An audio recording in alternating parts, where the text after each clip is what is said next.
And what does that mean?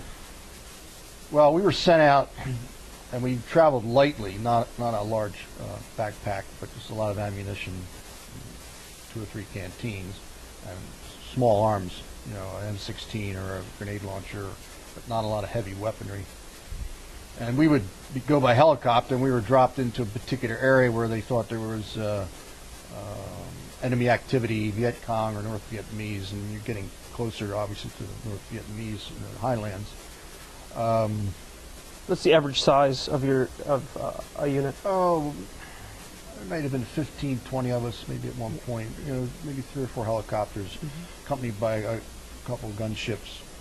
It would set you down, recon the area, the village, suspected, collaborators, Viet Cong, are they here? Were they there? Call in an airstrike, an artillery strike, more troops. So all those things were being figured out, by the captain and by the other officers. What kind of you're going to go on a mission, whatever, coming up shortly. What kind of pre-mission brief? Sit down. This is where we're at. This is where we're going. The average soldier, I think, and that may have changed again. Your experiences, but not briefed a lot. The sergeant was told by the captain or the lieutenant, we're going into this area, we're going to recon here, we'll be there for a couple of hours, et cetera, we'll be out in whatever time. So kind of basic. Expected enemy? Might have some activity, might take on some fire, we're going into a village, be aware of this, that type of thing, yeah.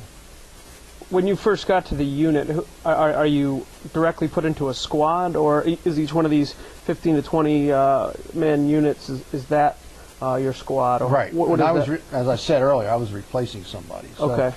In a way, you're coming in as that right. greenhorn and that replacement for maybe somebody who they knew very well who had died in that battle. So was that true for you? Yeah. So, it was a little touchy at first. I mean, they're going to feel you out. And who is this guy? What's he like? What's he about? He's replacing my best friend who was killed. So that was, you had to kind of tread lightly till you got it all figured out. An awkward moment in the but once tent? you were accepted. What does it take to be accepted? Just being quiet, I think, and just kind of blend in a little bit, and don't voice a lot of opinions, and certainly don't talk about it. If you're asked something, you talk and you play cards or you smoke, it's a gradual thing in the military, and I think that bond comes, as you know, pretty quickly, or did for me. What was the op tempo like? I mean, how many missions week per month? If you remember the first mission we went out, it was a helicopter rescue. It was a small chopper that went down, and it went into a rice paddy, and we were to go out and get him. The pilot, I think the helicopter crashed. He was injured, but not severely, and we started to take on some fire. And I guess maybe this was my first, what do I want to say, realization that there was one of my squad members was standing next to me, shaking, and he urinated in his pants. And I just thought, oh, he's that frightened that he, let in his pants. It's just kind of that shock, I guess, that hit me at first.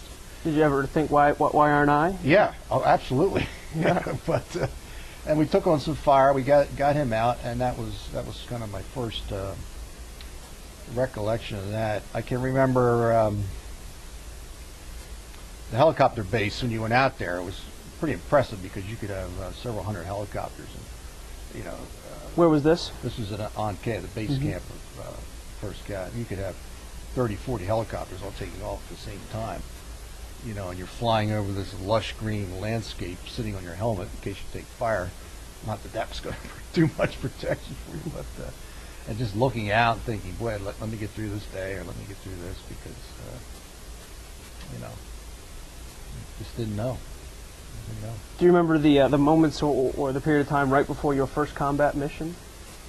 Other than in the helicopter, I can remember somewhat emotional caught up in it, like, this is like the real thing here, and this could be a bad situation. Mm-hmm. Am I going to come out of this, or how's this going to work? Yeah. So I think you get that emotional rush, and sometimes it's hard to control. I mean, yeah, and you get top to bottom. You get some guys who are laughing and joking, and you get other guys that are sitting there just kind of shaking and almost crying. So everybody has their own way of dealing with that. But, Did anybody call out the greenhorn on the first go round? no, I never got that. One of the other outings, I call it, we went into we landed in the rice paddies, so they had to hover over the rice paddy, so into the rice paddy, and we started to take on fire, and we got behind the dike. It got lower and lower and lower, and literally into the rice paddy up to your neck. And then I guess a fighter jet came in and hit the village or something, and then we were okay, move out. And I remember getting out of that, all of us, and as it dried and caked on you, the smell, and I had no idea. I said, wow, is there something wrong? Yeah. So I was informed, well, you've been laying in animal and human feces for the last half hour. That's what it is. Totally new experience for me. And then as we went into that village, which was declared clean, I guess, and I relate to one of the movies, actually, not to mention his name, but Charlie Sheen was in, was it Platoon, I think? Mm-hmm. And they went into the village, and you may have experienced this in Iraq, but the language barrier was extremely difficult. I mean, you have peasants and villagers, talking in a language you have no idea what they're talking about.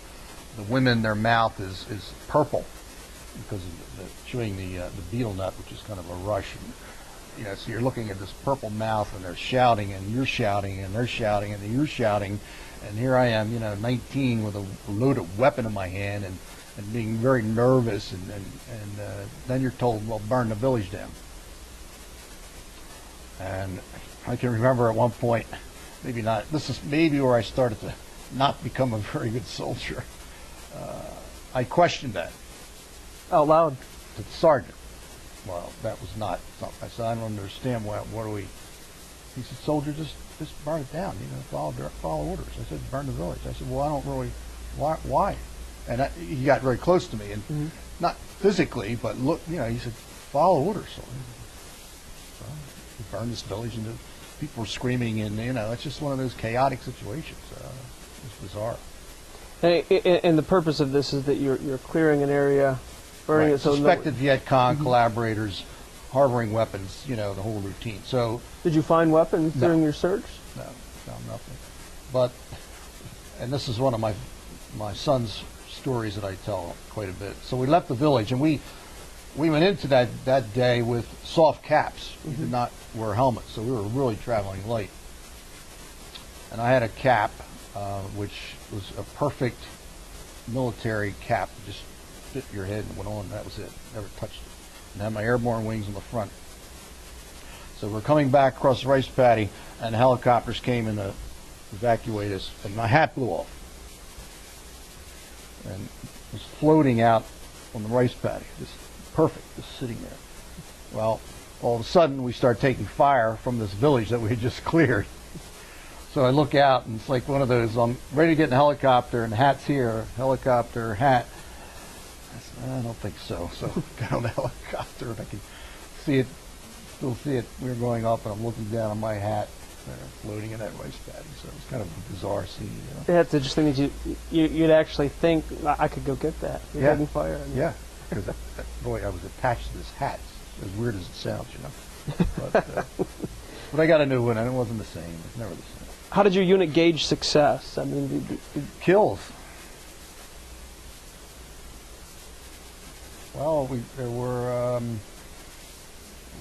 took we had no casualties, and we inflicted 3 wounded and 14 killed. And I can remember specifically the sergeant telling the lieutenant or the captain, whoever it was,